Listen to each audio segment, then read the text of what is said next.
Good morning everyone. तो आज हम लोग का video number 8 class and object chapter से आज का टॉपिक है नेस्टेड क्लास। एक क्लास के अंदर अगर दूसरा क्लास हम बनाते हैं, जैसे मान लेते हैं एक क्लास बना रहे हैं ABC, ये आपका एक नॉर्मल क्लास हो गया। नेस्टेड मतलब इस क्लास के अंदर में हम एक और क्लास बना रहे हैं, मान लेते हैं PQR।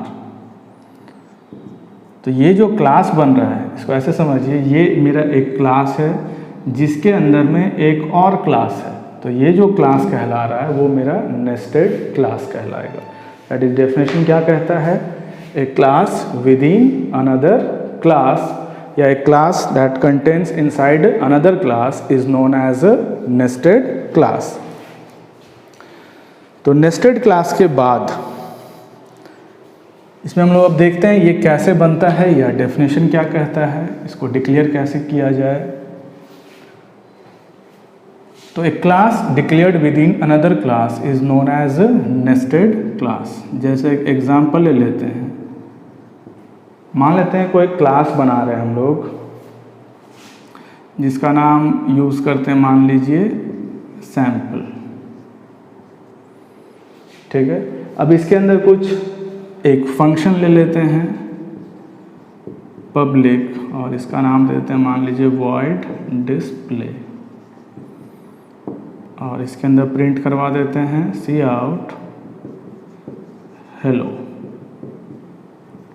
ये बंद हो गया। अभी ये क्लास बंद नहीं हो रहा है। अब इसके अंदर एक क्लास हम और बनाते हैं जिसका नाम देते हैं मान लीजिए नेस्ट, क्लास नेस्ट के नाम से, और इसके अंदर हम एक और फंक्शन बनाते हैं और उसका नाम मान लीजिए दे, जैसे यहाँ डिस्प्ले यूज़ कर रहे हैं, यहाँ पे क्या नाम दे देते हैं, चलिए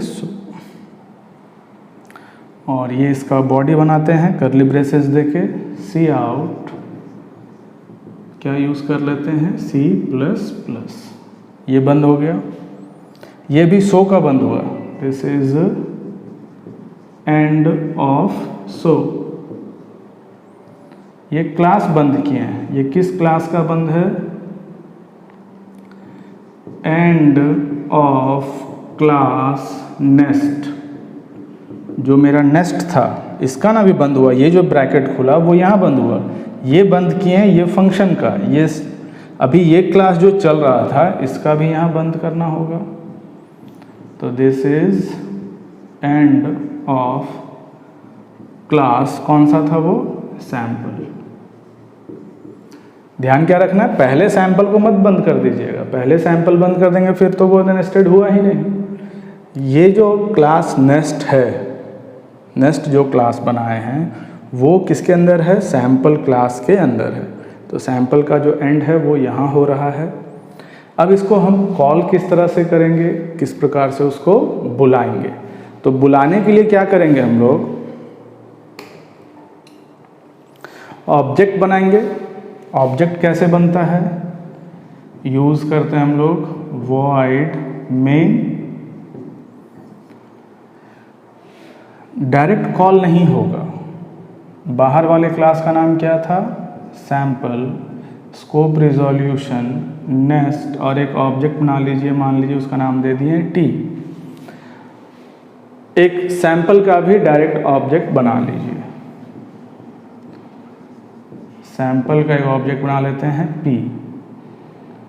अब कॉल कीजिए, पहले किसको कॉल करेंगे? P.display को कॉल करेंगे और फिर किसको कॉल करेंगे? T.show को। आउटपुट क्या आ जाएगा मेरा? Output will be hello C++। कैसे आ रहा है? सो देखिए ऑब्जेक्ट बनाने का तरीका बदल जाएगा इसमें। सैंपल जो मेरा क्लास था उसका नाम, स्कोप रिजोल्यूशन ऑपरेटर, और फिर नेस्टेड क्लास का नाम और उसका जो भी ऑब्जेक्ट का नाम दिए। मतलब अगर इस शो को आप कॉल करना चाहते हैं, शो किसके अंदर है? नेस्ट के अंदर है, तो नेस्ट का ही ना ऑब्जेक्ट कॉल करेगा। अगर आप डायरेक्ट लिखते हैं नेस्ट का ऑब्जेक्ट ऐसे बनाओ तो कंपाइलर जो है वो एरर देगा, वो देगा कि नेस्ट नाम का क्लास उसके पास नहीं है, क्योंकि नेस्ट तो तुम्हारा आपका किसके अंदर है, सैंपल के अंदर है। तो सैंपल के अंदर जाने के लिए क्या यूज़ करेंगे हम लोग, सैंपल स्कोप रिजोल्यूशन नेस्ट। तो इस प्रकार से हम लोग उसको एक्सेस करेंगे। आइए देखते हैं अब स्कोप रिजोल्यूशन ऑपरेटर। एग्ज़ाम में आता है ये जो 4 डॉट है इस प्रकार से, इसका नाम है स्कोप रिजोल्यूशन ऑपरेटर। तो C++ में इस ऑपरेटर के हम लोग 2 यूज़ लाते हैं। There are 2 uses of the scope resolution operator in C++। इसका नाम क्या है, स्कोप रिजोल्यूशन ऑपरेटर। पहला यूज़ क्या है इसका, the first use is to unhide the global variable that might have got hidden by the local variable. अब इसको ऐसे समझिए कि मेरे पास 2 वेरिएबल है, एक लोकल वेरिएबल है और एक ग्लोबल वेरिएबल है। अब जैसे एक एग्जांपल ले लेते हैं, हेडर फाइल तो रहेगा ही। स्टार्ट करते हैं वॉइड मेन से, यहाँ एक वेरिएबल लेते हैं। चलिए एक वेरिएबल हम लोग बाहर में भी डिक्लेयर करेंगे, इंट a इक्वल्स टू मान लीजिए ले लेते हैं 7। This is our global variable. ये हम लोगों का क्या है, ग्लोबल वेरिएबल है। अब यहाँ चलिए लेते हैं इंट b इक्वल्स टू, चलिए 9 कर देते हैं। अब सी आउट करवाते हैं, सी आउट a और b। इसका आउटपुट क्या आएगा, what will be it's output. यहाँ देखिए ये मेरा एक वेरिएबल है a, इसमें कितना रख रहे हैं हम लोग 7। एक और वेरिएबल डिक्लेयर कर रहे हैं जिसका नाम क्या दे रहे हैं अभी b, जिसमें कितना वैल्यू रख रहे हैं हम लोग 9। अब आ जाइए सी आउट करवा रहे हैं a का वैल्यू और b का वैल्यू को। अब a का वैल्यू ये यहाँ से उठाएगा 7 और b के लिए कितना उठाएगा 9। तो आउटपुट जो मेरा आएगा वो आ जाएगा 79, दैट विल बी 79। अब 79 आ गया। अभी तक ग्लोबल का यूज़ नहीं है, ध्यान रखिए, अभी दोनों का नाम अलग अलग था। चलिए अब हम सेम नाम कर दें। क्या नाम हो गया है, यहाँ पे इंट a 7 और फिर से इंट a 9। अब आउटपुट क्या आएगा, अब आउटपुट क्या आएगा, आउटपुट तो लग तो रहा है 7 आ जाएगा और 9 आ जाएगा, लेकिन नहीं, आउटपुट विल बी 99। ये 9 और यहाँ देखिए ये ढूंढता है नज़दीक से कि नज़दीक में कौन मिला इसको। सबसे पहले ये मिल गया 9, तो ये दोनों जगह पे क्या दिखाएगा 9 और 9। नहीं आपको चाहिए, नहीं हम ये 7 लाना चाहते हैं, हम 7 का वैल्यू लाना चाहते हैं जो किस वेरिएबल के पास है। ध्यान रखिए अलग अलग नाम का था, उसका नाम a था, इसका नाम b था, तब तो हम उसको अलग अलग नाम से बुला ले रहे थे। दिक्कत कब हो रहा है, जब सेम नाम का 2 वेरिएबल है, एक वेरिएबल लोकल में है और एक वेरिएबल ग्लोबल में है, तब हम ग्लोबल वेरिएबल को कैसे बुलाएंगे। तब यहाँ यूज़ होगा स्कोप रिजोल्यूशन ऑपरेटर का। तो अगर आपको ये वैल्यू चाहिए तो यहाँ क्या लगाना पड़ेगा, स्कोप रिजोल्यूशन ऑपरेटर। तो अब आउटपुट आपका क्या आ जाएगा, इस a के पास तो 9 है, तो पहले क्या आएगा 9, और जब स्कोप के साथ हम a का यूज़ कर रहे हैं, स्कोप के साथ किसका यूज़ कर रहे हैं a का, तब ये 7 लाएगा, तो आउटपुट विल बी 97।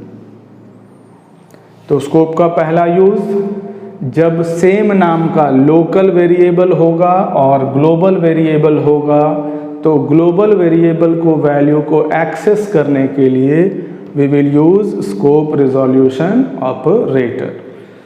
दूसरा यूज़ क्या है, दूसरा यूज़ है कि जब हम कोई क्लास के अंदर, जब हम किसी फंक्शन का बॉडी को डिक्लेयर या डिफाइन करेंगे, अब हम उसको क्लास के बाहर अगर डिफाइन करते हैं उसका बॉडी को, तब हम लोगों को स्कोप रिजोल्यूशन ऑपरेटर का ज़रूरत पड़ता है। तो कह सकते हैं the second use of scope resolution operator is, कह सकते हैं, to access the members declared in class scope। जब हम किसी क्लास के अंदर का चीज़ों को एक्सेस करना चाहते हैं, इसको ऐसे समझिए। चलिए एक क्लास बनाते हैं जिसका नाम क्या यूज़ करते हैं, ABC, ठीक है। अब हम चाहते हैं इसके अंदर में इंट A और B है, फंक्शन लेते हैं। तो फंक्शन जनरली हम लोग किस में बनाते हैं, पब्लिक में बनाते हैं। void get val,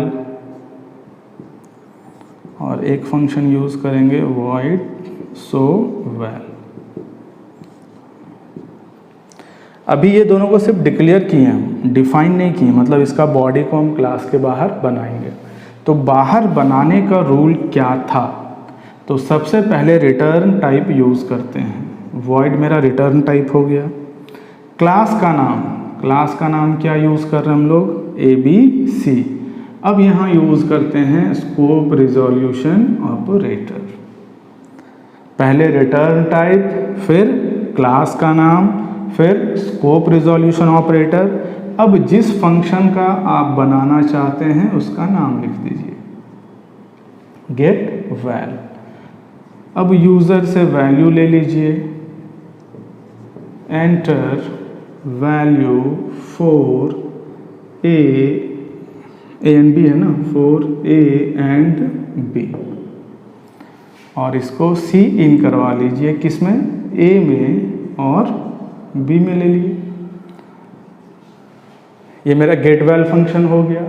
अब दिखाने के लिए इसका भी बॉडी बनाना होगा, उसका बॉडी किस प्रकार से बनेगा, तो same rule, void ABC return type, class का नाम, स्कोप रिजोल्यूशन और फंक्शन का नाम, ठीक है। अब इसके अंदर दिखा देते हैं हम लोग, cout A equals to A, cout /n B equals to B। तो दूसरा यूज़ क्या था इसका, जब किसी क्लास का जो मेंबर फंक्शंस है उसको हम एक्सेस करना चाहते हैं या उसका बॉडी को बनाना चाहते हैं क्लास के बाहर, तो हम लोग यूज़ करते हैं किसका, स्कोप रिजोल्यूशन ऑपरेटर का। इसका मेन कैसे बनेगा, void main, क्लास का नाम क्या है मेरा, ABC। चलिए एक ऑब्जेक्ट बनाते हैं x के नाम से और कॉल करते हैं x डॉट गेट वैल और x dot show val, get CH।